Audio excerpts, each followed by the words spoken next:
They say Deadly Arts is one of the worst fighting games ever made. It has an aggregate review score of 41%. But I'm here to tell you that the reviewers are wrong. Everyone is wrong. I'm the only sane one. I'm not crazy. You're crazy. This is one of the best fighting games on the N64. Deadly Arts, or G.A.S.P! Exclamation point, exclamation point, Fighters NEXTream, as it was referred to in Japan and PAL regions. Let me tell you, I'm glad they changed the name for the US release, because G.A.S.P! Exclamation point, exclamation point, Fighters NEXTream is a horrible title. G.A.S.P, G.A.S.P, obviously stands for Generation of Arts, Speed and Power. Obviously. What else would it stand for? There really isn't a lot of information about this game online. I'd tell you about the game's development, but I can't find any meaningful info. It was developed by Konami Computer Entertainment Osaka, the same team behind the smash hit Nagano Winter Olympics '98. In case you couldn't tell, that was sarcasm. And that's about all I got. So, moving on. The game starts with a flashy intro with industrial drum and bass music. What's this? A main menu? Other so-called better N64 fighters don't have a main menu. The one-player mode is about what you'd expect. Pick a fighter, beat the 8 fighter characters tournament style, then fight this guy in a cat mask, followed by this other guy in a straw hat who transforms into one of 2 large monstrosities. Perfect. Why? I have no idea. After defeating them, you are congratulated. You did it. And then the credits roll. That's it. Game over. Finishing the game doesn't even unlock any new fighters. However, you can unlock both Cat Mask Man and Straw Hat Guy by inputting button combos on the title screen. So what's the story? I don't know. Why are these people fighting? I don't know. Who is this Reiji guy and why does he transform? I don't know. Apparently, someone forgot to put a story in the game. I thought maybe it's one of those games where the story and character details are explained in the instruction booklet. So, following that lead, I read through the instruction booklet and found absolutely nothing about a story. There is a page dedicated to each of the main fighters, but it's just basic move lists.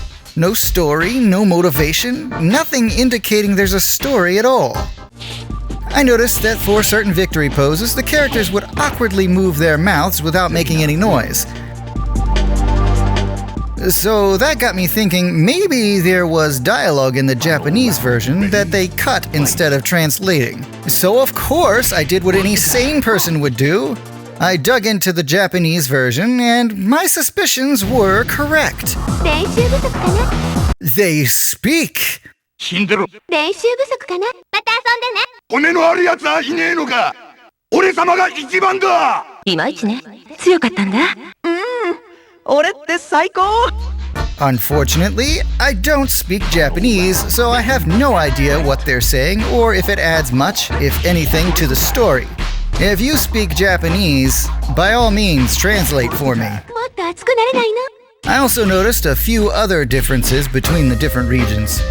First off, the game's title is different, so the intro is slightly different. Obviously, the title screen and menu backgrounds show the different title. The characters' names were simplified for the international release. The names are the same, but each character has a full name in the Japanese version. For example, Zerina wins. Zerina, you もう少し骨があると思ったんだけどね。 the nameplates appear in unique stylized fonts for each character instead of all being in the same boring old font. These were unnecessary changes that I very much begrudge. I like the fancy nameplates. Another thing I noticed, there's this wanted poster on the wall in the Congo stage that was removed for the US release. Congo is also called Killer Congo in the original. Is this dude like an actual murderer? Killer Congo wins. If there are any other differences I missed, let me know. I love this stuff. I also didn't get a chance to dig through the PAL release, so if there's any oddities there, drop them in the comments.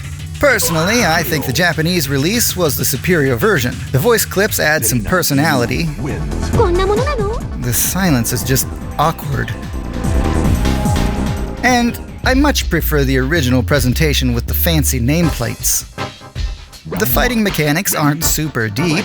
Every fighter has their own moveset, but they all play similarly enough that switching characters is easy.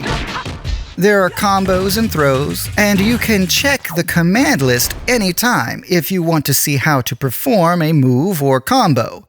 Other so-called better N64 fighters don't have command lists. If you really want to get good, there's also a practice mode. Other so-called better N64 fighters don't have a... You get the point. If the time runs out before anyone achieves a KO, the round is decided by a score system based on technique, remaining health, and whatnot. So having the most health at the end of the match doesn't guarantee a victory. The main game is short and can be beat in under half an hour. But I'm going to put forth the argument that the one-player mode isn't the main game at all. That's just like a side quest. The main meat of the game is the creative fighter. It's no secret that I'm a sucker for a custom character creator, and this one goes beyond aesthetics. After creating your masterfully designed character, you have to train them. You battle one of the main 8 fighters to learn their basic moves, then as you train with the different opponents, you can learn their moves. You do this over and over, learning different moves from different fighters, eventually learning enough to use your custom fighter in other game modes, including the one-player mode. The creative fighter is clearly where the developer's passion was. It has more care and detail put into it than any other game mode. As a kid, I spent hours creating and training up new fighters, trying to find the optimal combination of moves to create the ultimate fighter. And I found myself sucked back into doing just that on my recent playthrough. Taking a custom character through the one-player mode to compete against all the other fighters in the game is very satisfying. And to me, that is the main point of this game. Round 2. Ready? Deadly Arts is not perfect. There's no story, no endings, the character dialogue was cut, the fighters take too long to recover when they're knocked down. Compared to the other popular fighters of the time, like Tekken 3, this game isn't even close to competing. But pretty much all the fighters on the N64 were mediocre at best. This game is more enjoyable and has more features than War Gods, Dark Rift, Clay Fighter, and Biofreaks.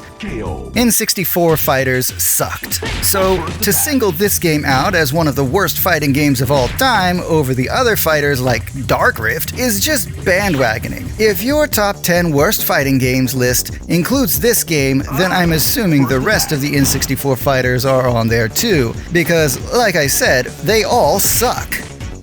I know I'm an outlier with my opinions, but I can't help but feel like we've been gaslit to believe that this game is worse than it is. It's not broken or unplayable in any way. If they had put some kind of story in the game, it would have been better. Or if they had leaned into the custom fighter angle a little more as the main focus, then maybe this game would have been seen differently. But as it is, it sits as one of the lowest rated fighters on the N64. So, in defiance of the reviewers of yesteryear, I'm putting Deadly Arts, aka G.A.S.P Fighters NEXTream, above Clay Fighter, Dark Rift, Biofreaks, and War Gods, all the way up with Mortal Kombat 4 on the nice tier. Nice. You may think that's too high for this game, and I may have only put it there out of spite, but I genuinely enjoyed this game, and I think it deserves far better than the hate it gets. What are your thoughts? Have I truly gone mad? Is this one of the worst fighters ever made? Let me know in the comments. And if you're still here and you're not subscribed, then punch that subscribe button and like the video so YouTube knows that at least somebody enjoyed my video. And if you want to get videos like this a little early, become a member like these cool martial artists. Thanks for watching, good luck on all the things, and I'll see you later. Bye. Final round. Ready? Fight! Out of the ring, Kyoya Jinnoji wins. Me. I read through the instruction booklet for certain one of the main 8 victims. 練習不足かな。 The different opponent, blip, all the way up to